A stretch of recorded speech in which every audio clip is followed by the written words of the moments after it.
Right, నమస్తే. ప్రస్తుతం మనం ఎలకతుర్తిలో ఉన్నాం. ఇక్కడ బీఆర్ఎస్ ఫౌండర్ మెంబర్ వెంకటేశ్వర్ గారు ఉన్నారు, మాట్లాడే ప్రయత్నం చేద్దాం.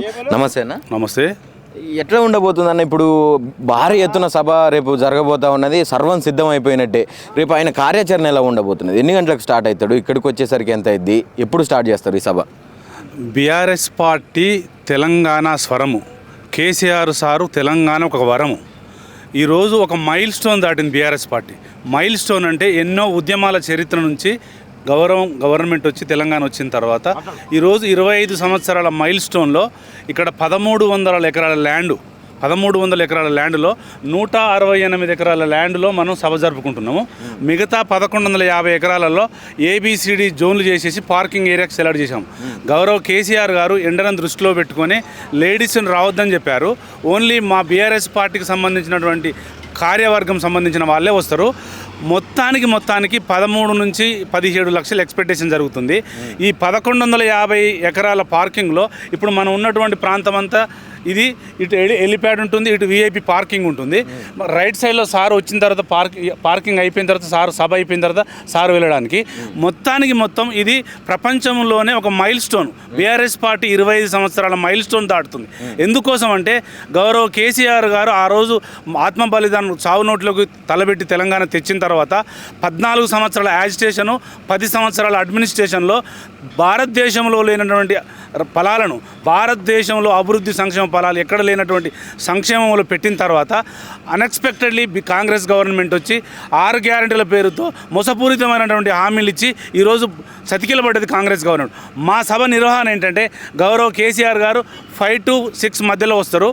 మేము కరెంటును కూడా నమ్ముకోవడం లేదు, ఎందుకంటే కరెంటు ఉంటుందో పోతుందనే ఉద్దేశంతో కాంగ్రెస్ గవర్నమెంట్లో దాదాపు 250 జనరేటర్లు పెట్టి సభను మొత్తం సుందరీకరణ చేసేసి లాస్ట్ 90% కంప్లీట్ అయింది. సాయంత్రం కల్లా ఇంకో 10% కంప్లీట్ అయిపోతుంది. ఓన్లీ డెకరేషన్ ఒకటే ఉంటుంది. మనకు రైటుకు మొత్తం వచ్చేసరికి ఉమ్మడి వరంగల్ జిల్లా, కరీంనగర్ జిల్లా సగము, రంగారెడ్డి జిల్లా, సిద్దిపేట, భువనగిరి, జనగాం వచ్చేస్తున్నాయి. ఇటు లెఫ్ట్కి వచ్చేసరికి మన కరీంనగర్, ఆదిలాబాదు, నిజామాబాద్ నుంచి వస్తున్నాయి. ఇక్కడికి మన సభకు జెడ్ సైడ్ అంటే నార్త్ సైడ్కి వచ్చేసరికి ఇటు సిద్దిపేట నుంచి వచ్చి, మెదక్ నుంచి వచ్చేసి ఉమ్మడి రంగారెడ్డి జిల్లా వాళ్ళకు రావడం ఛాన్సెస్ ఉంది.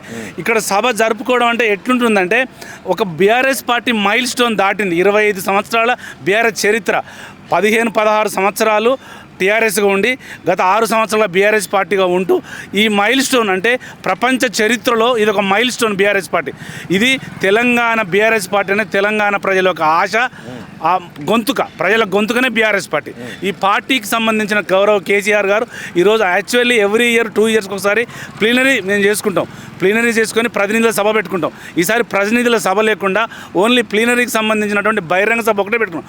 బహిరంగ సభలో 25 సంవత్సరాల చరిత్ర మొత్తం అడ్మినిస్ట్రేషన్, మీరు అన్నటువంటి ఇప్పటిదాకా అప్పులు చేసిన అడిగారు, అడ్మినిస్ట్రేషన్ ఏముంది, యాజిటేషన్ ఏముంది, అసలు కేసీఆర్ గారు ఎందుకు మొదలుపెట్టారనేది మొత్తం, కాంగ్రెస్ ఏం మోసాలు చేసింది, టీడీపీ తెలంగాణకు ఏం అన్యాయం చేసింది అనేది మొత్తం సార్ సభాముఖంగా 2.5 గంటల స్పీచ్ సార్ది ఉంటుంది.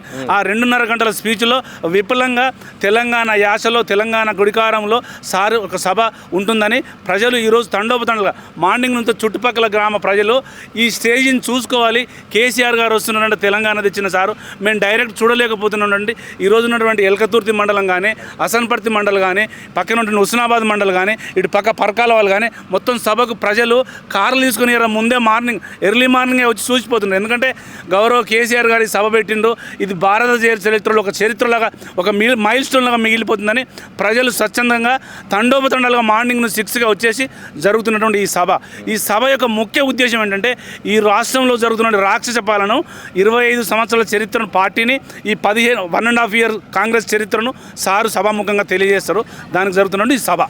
అంటే దీని తర్వాత, ఈ సభ తర్వాత ఏదైనా రాజకీయాలలో ఇప్పుడు ప్రజెంట్ ఉన్నటువంటి అధికార పార్టీలో కావచ్చు, ఇటు ఇంకా మిత్రపక్షమైనటువంటి బీజేపీలో కావచ్చు, ఏదైనా మార్పు చోటు చేసుకునే అవకాశం ఉన్నదా? 100% మార్పు చోటు చేసుకుంటుంది. ఎందుకంటే 420 స్కీములు పెట్టి, 6 గ్యారెంటీలు పెట్టి తెలంగాణ ప్రజలను విధ్వంసం చూస్తుండ్రు గౌరవ రేవంత్ రెడ్డి గారు. మేమేమంటున్నామంటే మీరు ఇచ్చినటువంటి 6 గ్యారెంటీలతో 420 హామీలను తుంగలో దొక్కి ఇలా మరో బీహార్ తరహాలో మీరు తెలంగాణను సర్వనాశనం చేస్తున్నారు.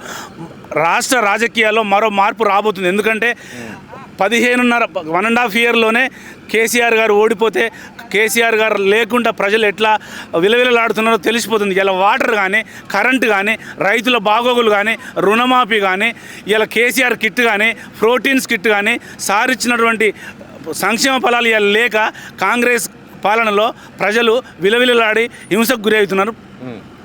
అయితే దీనికి అంతటికీ కారణం అసలు కేసీఆరే. అటు ఉద్యోగాలు ఇవ్వకుండా విద్యార్థులని, నిరుద్యోగులను కావచ్చు, ఇటు రైతులను కావచ్చు, తెలంగాణ రాష్ట్ర ప్రజలను కూడా డబుల్ బెడ్రూమ్లు ఇస్తాము, అవి ఇస్తాం, ఇవి ఇస్తామని మోసం చేసి ఈరోజు రాష్ట్రం మొత్తాన్ని అప్పుల పాలు చేసిండు. దీని అంతటికీ కారణం ఆయననే. మేము ఇప్పుడు అప్పులు కట్టడానికే సరిపోతా ఉన్నది ఈ రాష్ట్ర ఆదాయం అని చెప్తా ఉన్నాడు. ఏం చెప్తారు మీరు? భారతదేశంలో ఉన్నటువంటి 29 రాష్ట్రాల యొక్క కేంద్ర గైడ్లైన్స్ను, ఆర్బీఐ గైడ్లైన్స్ను, ఎఫ్ఆర్బిఎం గైడ్లైన్స్తోనే అప్పులు తీస్తుంది. అప్పులను ఎట్లా తీసుకొస్తారంటే, ఒక రాష్ట్రం అప్పులు చేస్తున్నదంటే ఎఫ్ఆర్బిఎం గైడ్లైన్స్, ఆర్బీఐ గైడ్లైన్స్, కేంద్ర ప్రభుత్వ అనుమతులతోనే అప్పులు తీసుకొస్తాం. ఇష్టారాజ్యంగా అప్పులు చేయడానికి లేదు. అప్పులు ఏ రాష్ట్రాల్లో ఎవరెవరు చేసింది అనేది డేటా ఉంది. ఆ డేటాలో మనం 5వ స్థానంలో ఉంటాం. అప్పులు చేయలేదు. సారు సంపద సృష్టించి తెలంగాణ ప్రజలకు పంచిండు. అప్పులు చేయడం అనేది వాళ్ళకు పరిపాలన చేయనికి రాక అప్పులు చేస్తున్నాడు. మరి 16 నెలల్లో 1,83,000 కోట్లు ఎలా చేసి రేవంత్ రెడ్డి గారు? మరి ఆయన చేసిన అప్పులు కదా. మేమేమంటున్నామంటే, మేము సంపదను క్రియేట్ చేశాము. సంపదను క్రియేట్ చేసి రాష్ట్ర ప్రజలకు పంచాము. ఎఫ్ఆర్బిఎం గైడ్లైన్స్తోనే, ఆర్బీఐ గైడ్లైన్స్తోనే అప్పులు చేస్తుంది ఏ రాష్ట్రాలైనా. 29 రాష్ట్రాలలో మన 5వ స్థానంలో రాష్ట్రాలు అప్పుల్లో ఉన్నాం. కేంద్ర ప్రభుత్వం యొక్క అనుమతితోనే, ఆర్బీఐ గైడ్లైన్స్తోనే అప్పులు చేస్తారు తప్ప ఇష్టారాజ్యంగా ఏ రాష్ట్ర ప్రభుత్వాలు అప్పులు చేయడానికి లేదు. కాంగ్రెస్ వాళ్ళ యొక్క పరిపాలన బాగలేక అప్పులు చేసిండు పదే అదే చెప్తున్నారు తప్ప వాళ్ళకి అడ్మినిస్ట్రేషన్ చేయడానికి రావడం లేదు. ఫైనల్గా ఇప్పుడు ఇక్కడ ఉన్నటువంటి భూముల విషయంలో కావచ్చు, ఈ సభ విషయంలో కావచ్చు, కొంతమందిని ఇబ్బంది పెట్టే ప్రయత్నం చేసి బీఆర్ఎస్ మీద బురద జల్లుతున్నారని చెప్పి బీఆర్ఎస్ నాయకులు అంటూ ఉన్నారు. అంటే కాంగ్రెస్ ప్రభుత్వం ఈ సభను అడ్డుకునే ప్రయత్నం చేస్తూ ఉన్నది ఫస్ట్ నుంచి, స్టార్టింగ్ నుంచి కూడా అని చెప్తా ఉన్నారు. ఇప్పుడు ఈ మధ్య కేసులు పెట్టి ఈ 2 రోజుల నుంచి కొంతమంది నాయకులను కూడా అరెస్టులు చేస్తూ ఉన్నారని చెప్తా ఉన్నారు. దీనికి ఏం చెప్తారు మీరు? ఇప్పుడు సభ పెట్టుకునే ముఖ్య ఉద్దేశం గవర్నమెంటు, కాంగ్రెస్ గవర్నమెంట్ మాకు సభ పర్మిషన్ ఇచ్చింది. ఇక్కడ స్వచ్ఛందంగా రైతులు వచ్చి మా భూములలో మీరు మీటింగ్ పెట్టండి అని ఇచ్చిన తర్వాత మేము ఇవ్వని రైతులకు, ఇగో పక్కన వీఐపీ పక్కన ఉన్న మేము ఎందుకు తీసుకోలేదు, పక్కన ఒకసారి చూపెట్టండి మీరు, పక్కనే వరి ఉంది, ఆ వరి ఎందుకు తీసుకోలేదు అంటే వాళ్ళు ఇవ్వలేదు. వాళ్ళు ఇవ్వము సార్ మాకు నష్టం జరుగుతుందంటే ఇవ్వకుంటే మేము అది తీసుకోలేదు. దాదాపు 14 ఎకరాలు మేము ఓపెన్గా వదిలేసినాం. మిగతా రైతులు ఎవరైతే వచ్చారో, స్వచ్ఛందంగా వచ్చారో వాళ్ళదే మేము క్లియర్ చేసుకొని మేము సభ పెట్టుకుంటున్నాం. కాంగ్రెస్ వాళ్ళు ఇలా మా బీఆర్ఎస్ కార్యకర్తల మీద, బీఆర్ఎస్ లీడర్ల మీద ఎందుకు దాడులు చేస్తూ ఎందుకు కేసులు పెడుతున్నారంటే, రాబోయే కాలంలో తీవ్ర స్థాయిలో కాంగ్రెస్ను ఎండగట్టే ఉంటుంది. మా స్వరాన్ని వాళ్ళు గొంతు నొక్కాలంటారు. తెలంగాణ స్వరమే మా బీఆర్ఎస్ పార్టీ. కాబట్టి మీరు ఎన్ని కేసులు పెట్టినా మేము భయపడే ప్రసక్తే లేదు. మీరు ఏం చేసినా కూడా భయపడే ప్రసక్తే లేదు. మా సభ సక్సెస్ అవుతుంది. రేపు ఈ టైం కల్లా జనాలే చూస్తారు, మీలాంటి సీనియర్ జర్నలిస్టులే చూస్తారు. Thank you.